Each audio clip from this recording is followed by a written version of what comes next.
దేవుని ఘనమైన నామమునకు స్తోత్రములు. ఈ వాగ్దానం వింటున్న మీకందరికీ మన ప్రభువును ప్రియ రక్షకుడైన యేసుక్రీస్తు నామములో శుభములు, మా హృదయపూర్వకమైన వందనములు తెలియచేస్తున్నాం. ఈరోజు దేవుని వాగ్దానం యెషయా గ్రంథం 46వ అధ్యాయము 11వ వచనం. నేను చెప్పి ఉన్నాను, దాన్ని నెరవేర్చెదను, ఉద్దేశించి ఉన్నాను, సఫలపరిచెదను. ఈ మంచి వాగ్దానం వింటున్న మనందరి వెనుకడిలో మన మంచి దేవుడు నెరవేర్చునుగాక. ఆమేన్. ప్రియ దైవ జనాంగమా, మన దేవుడు ఏది చెప్పాడో దాన్ని నెరవేరుస్తాడు. ఆయన అలా నెరవేర్చుటకు సమర్థుడు, శక్తిమంతుడు. ఆయన ఏది ఉద్దేశించాడో ఖచ్చితంగా దాన్ని సఫలం చేస్తాడు. ఎంత అసాధ్యమైన, ఎన్ని వ్యతిరేకమైన పరిస్థితులు వచ్చినా ఆయన ఉద్దేశించాడో ఎవరు ఆపగలరండి? ఆయన ఉద్దేశించిన ఉద్దేశాన్ని త్రిప్పగలిగిన వాళ్ళు ఎవరున్నారో చెప్పండి. ఆయన ఉద్దేశించిన ఉద్దేశం ఏదైనా సరే 600 100 సఫలమైపోద్ది. అలా సఫలం చేసుకోగలిగిన సత్తా కలిగినోడు మనం ఆరాధించే దేవుడు. అంత మాత్రమే కదా, ఆయన చెప్పాడు అంటే దాన్ని ఖచ్చితంగా ఆయన నెరవేర్చే శక్తి గల దేవుడు ఆయన. అబ్రహాము విశ్వాసులకు తండ్రి అని పిలువబడటానికి కారణం దేవుని మీద అలాంటి అచంచలమైన నమ్మకం కలిగిన వాడు అబ్రహాం. అబ్రహాముకి ఎంతమంది ఎన్ని చెప్పుంటారో, నీకు వయసు మీద పడిపోతుంది, దేవుడు నీకు చెప్పాడు కానీ ఆయన చేస్తాడా? చేసేటట్టయితే ఈ పాటికి చేసేవాడుగా. నీకు వయసు మీద పడిపోయింది, 99 సంవత్సరాలు వచ్చేసింది, నీ భార్యకేమో స్త్రీ ధర్మాలు ఆగిపోయినాయి, నీకేమో ముసలితనం వచ్చేసింది, ఇంక నీ కొడుకు ఎక్కడి నుండి ఇస్తాడు? ఈ విధంగా చెప్పుంటాడు. అతడు దాదాపు 75 ఏళ్ల వయసు నుండి ప్రజలకు చెప్తానే ఉన్నాడు, ఆకాశ నక్షత్రాలు లాంటి సంతానం దేవుడు నాకు ఇస్తాడు అన్నాడు. ఇసుక రేణువులు లాంటి సంతానం దేవుడు నాకు ఇస్తానన్నాడు. ఆయన అన్నాడంటే నెరవేరుస్తాడు. నాకు తెలుసు, ఇదే నమ్మకం అండి. ఏంటయ్యా బాబు దేవుని గొప్పతనం, అసలు నీ దేవునికి ఉన్న శక్తి ఏంటి అంటే ఆయన ఏమంటాడు చెప్పనా? నా దేవుని సామర్థ్యం, నా దేవుని గొప్పతనం ఏంటో చెప్పనా? మృతమైన దాన్ని సజీవంగా పిలవగలిగినోడు ఆయన. చచ్చిపోయిన దాన్ని ఆయన పిలిస్తే సజీవంగా వచ్చేస్తుంది. అది నా దేవుని సత్తా. ఇంకా అంటాడు, లేని వాటిని ఉన్నట్టుగా పిలవగలడు. అక్కడ ఏముండవు కానీ ఆయన పిలిస్తే వస్తుంది అంతే. దానికి బెస్ట్ ఎగ్జాంపుల్ ఏంటంటే ఆదికాండం 1వ అధ్యాయం 1st పేజీలోనే చూపించాడు. ఏమీ లేని శూన్యంలో ఈ రోజున మనం చూస్తున్న ఈ అందమైన ప్రపంచాన్ని ఒక్కొక్కటిగా అది పిలిస్తే వచ్చేసింది అంతే. అక్కడ ఏమీ లేవు కానీ పిలిస్తే వచ్చేస్తాయి. ఆయన పిలిస్తే వచ్చేస్తాయి. ఆయనకు ఆ సత్తా ఉంది. ఆయన ఉద్దేశించాడు, సఫలమైద్ది అంతే. ఆయన మాట్లాడాడో చెప్పాడో నెరవేరిపోద్ది అంతే. కనుక అబ్రహాం అది నమ్మాడు. నాకు మాట ఇచ్చినోడు మానవుడు కాదు, సర్వశక్తి గల దేవుడు ఆయన, సర్వ అధికారాలు కలిగిన దేవుడు ఆయన. ఆయన మాట ఇచ్చాడు, ఖచ్చితంగా ఆయన నెరవేరుస్తాడు. మాటిచ్చిన దేవుడు అబ్రహాముకే కాదు, అబ్రహాం జీవితంలో నెరవేర్చాడు. అసాధ్యాల మధ్య కూడా అబ్రహాం జీవితంలో నెరవేర్చాడు. ఇలా మాటిచ్చి నెరవేర్చిన సందర్భాలు ఎన్నో. ఎలిజబెత్ అనే ఆమె మీ అందరికీ తెలుసు. తన భర్త గారి పేరు జకర్యా. ఆ దంపతులకి వృద్ధాప్యం, నిండు వృద్ధాప్యం. వారు కూడా క్రొత్త నిబంధనలో చూస్తాం. అదంటే అబ్రహాం గారు అంటే పాత నిబంధన, ఎప్పుడో క్రీస్తు పూర్వం 2000 సంవత్సరాల క్రితం అని మీరు అనుకోవచ్చు. కొత్త నిబంధనలో యేసయ్య కన్నా ముందు వచ్చినవాడు బాప్తిస్మిచ్చి యోహాను. ఆ బాప్తిస్మిచ్చి యోహాను గురించి దేవుడు వాళ్ళిద్దరికి చెప్తున్నాడు. భార్య భర్తలు నిండు వృద్ధాప్యం. జకర్యా, ఎలిజబెత్ అన్నవారు నిష్టగా ఎప్పటి నుండో ప్రార్థన చేస్తున్నారు. వారికైనా కార్యం జరగలేదు.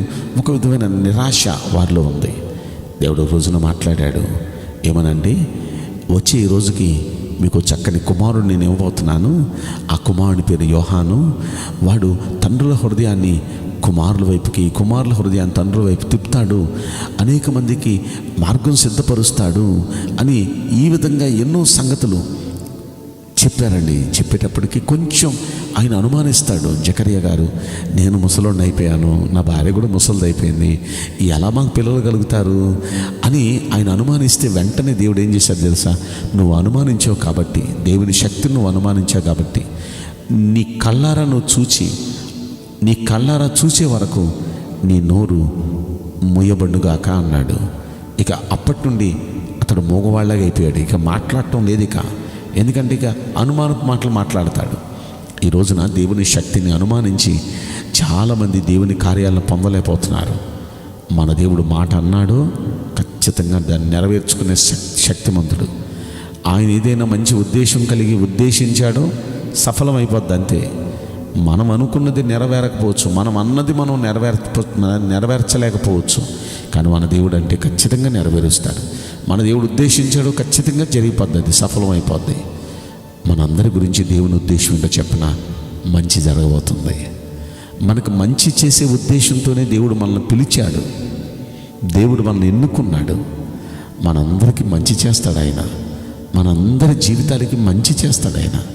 కాబట్టి నమ్మండి, మంచి చేసే ఉద్దేశంతోనే మనల్ని పిలిచాడు ఆయన, మనల్ని రక్షణలోకి తీసుకుని వచ్చాడు.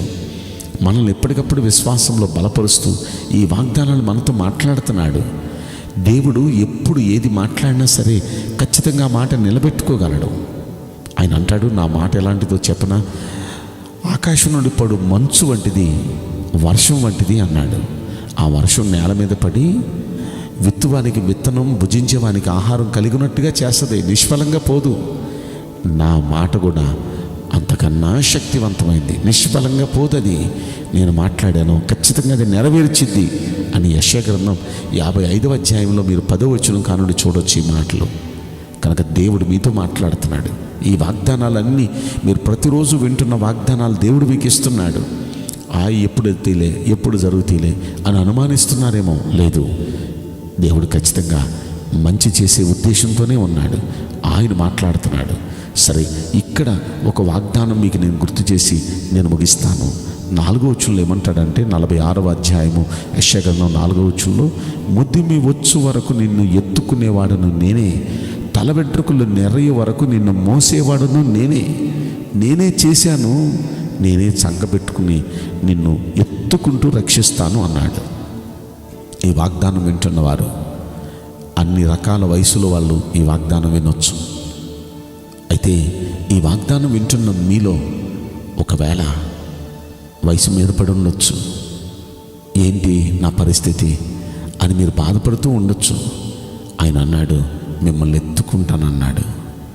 మనం చిన్నప్పుడే మన తల్లిదండ్రులు మనల్ని ఎత్తుకున్నారు, వదిలేశారు. పెద్ద అయిన తర్వాత ఇంకా వదిలేశారు.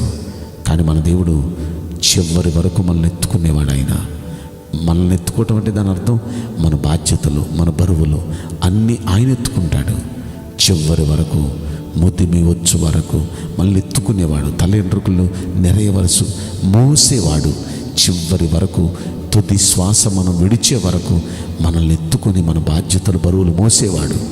కాబట్టి వాగ్దానం వింటున్న మీరు మీ బాధ్యతలన్నీ ఆయన తీసుకుంటున్నాడు. నమ్మండి, మీ బరువులన్నీ ఆయన తీసుకుంటున్నాడు. మీరు ధైర్యంగా ఉండండి. ఆయన చెప్పాడంటే దాన్ని నెరవేరుస్తారు. ఆయన మీ గురించి ఏదైనా ఉద్దేశించారంటే ఖచ్చితంగా సఫలమైంది. ఖచ్చితంగా మీ అందరి బాధ్యత ఆయన తీసుకొనుగాక. మీ అందరి పక్షాన మంచి దేవుడు మంచి కార్యం చేయనుగాక. ఖచ్చితంగా మీ అందరి పట్ల దేవుడు నెరవేర్చబోతున్నాడు. నమ్మండి. మీరందరూ విశ్వాసంతో దేవుడు మీ పక్షాన కార్యాలు చేయబోతున్నాడు. మంచి ఉద్దేశం కలిగి ఉన్నాడనే నమ్మకంతో ఆయన వైపు చూడండి. మీ పక్షాన దేవుడు కృప చూపించునుగాక. ఆమేన్. నేను మీకోసం ప్రార్థన చేయబోతున్నాను. పరిశుద్ధుడా, ప్రేమగల యేసురాజా, మీ పరిశుద్ధ బంగారు పవిత్రమైన నామమునకు నిండు మనసుతో కోట్ల కొలదిగా స్తుతులు, స్తోత్రములు, వందనాలు చెల్లిస్తున్నాం. ఈ వాగ్దానం వింటున్న ప్రియుల జీవితంలో దయచేసి ఈ వాగ్దానం నెరవేర్చి కృప చూపించండి. అయ్యా, మీరు మాట పలికారంటే ఖచ్చితంగా అది నెరవేరిపోద్ది. మీరు ఏదైనా మనసులో ఉద్దేశించారంటే ఖచ్చితంగా సఫలమైపోద్ది. ఈ వాగ్దానం వింటున్న ప్రతి ఒక్క బిడ్డతో మీరు పలికారు, అది నెరవేరుద్ది. మీరేమన్నారో అది వాళ్ళ జీవితంలో నెరవేరబోతుంది. నమ్ముతున్నామయ్యా. మీరు మీ బిడ్డల గురించి, అందరి గురించి మంచి ఉద్దేశమే కలిగి ఉన్నారు. ఆ మంచి ఉద్దేశం అందరి పట్ల సఫలం కాబోతుంది నమ్ముతున్నాం. కనుక అందరి జీవితాల్లో మీరు చేయబోతున్న మంచిని బట్టి ముందుగానే మీకు కృతజ్ఞతా స్తోత్రములు చెల్లిస్తూ నజరుడైన యేసుక్రీస్తు ప్రశస్తమైన నామములో మిక్కిలి వినయముతో ప్రార్థించి బ్రతిమలాడి వేడుకుంటున్నాం ప్రియ పరలోకపు తండ్రి. ఆమేన్. May God bless you all. Thank you.